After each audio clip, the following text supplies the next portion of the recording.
तर जय श्रीराम मित्रांनो, दुसऱ्या दिवशी लवकर उठलो, हॉस्टेलवर झकास नाश्ता केला. आजचा टार्गेट डायरेक्ट सिंधुदुर्ग. समोर होता लांब प्रवास, 75 किलोमीटर, पण जोश फुल ऑन. चलो रोड ट्रिप सुरू.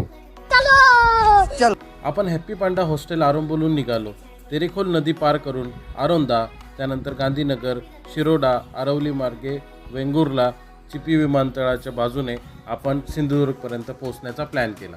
कुठे कुठे रस्ता अरुंद होता. महाराष्ट्रात रस्त्याची कामे सुरू होती, त्यामुळे थोडा अडचणींचा सामना करावा लागला, परंतु आपला प्रवास मात्र सुरूच राहिला. तेरेखोल नदीवरचा हा पूल गोवा आणि महाराष्ट्र यांना जोडतो. इथून दिसणारा नजारा तर खूपच सुंदर असतो. प्रवास करताना इथे थांबून क्षणभर शांतता अनुभवावी अशी ही जागा आहे आणि मी तेच करत आहे. रस्त्यात उसाचा रस पिण्यासाठी थांबलो.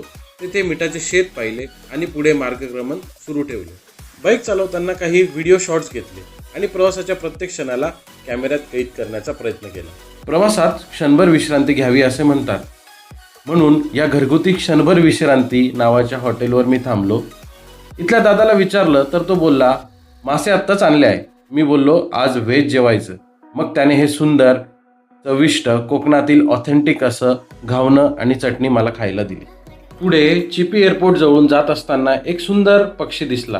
वाटलं गरुड असेल, पण आपल्याला जास्त काही पक्षातलं कळत नाही, म्हणून माझे मित्र ॲडव्होकेट हर्षद तिवारी यांना विचारलं तर त्यांनी याला ब्राह्मण्य काईट म्हणजेच रेड बॅक्सी ईगल म्हणतात असे कळवले. पुढे कार्ली नदीवरील चिपी पुलावर आलो. अतिशय मनमोहक दृश्य होतं, जणू एखादी पेंटिंग बघतोय असं. नदीचं पात्र विस्तीर्ण आणि दूर क्षितिजापर्यंत दिसत होतं.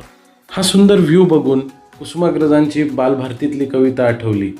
नदी माय माय माझी डोंगरात घर, लेकरांच्या मायेपोटी येते भूमीवर. नदीबाई आई माझी निळे निळे पाणी, मंद लहरीत गाते ममतेची गाणी. माये सांगे थांबू नका पुढे पुढे चला, थांब त्याला पराजय जय चाल त्याला. एक दादा या ठिकाणी फिशिंग करत होता. प्लॅनप्रमाणे मी लेट झालेलो असलो तरी या मनमोहक दृश्यांना डोळ्यात साठवण्यासाठी इथे थांबण्याचा मोह मला आवरता येत नव्हता.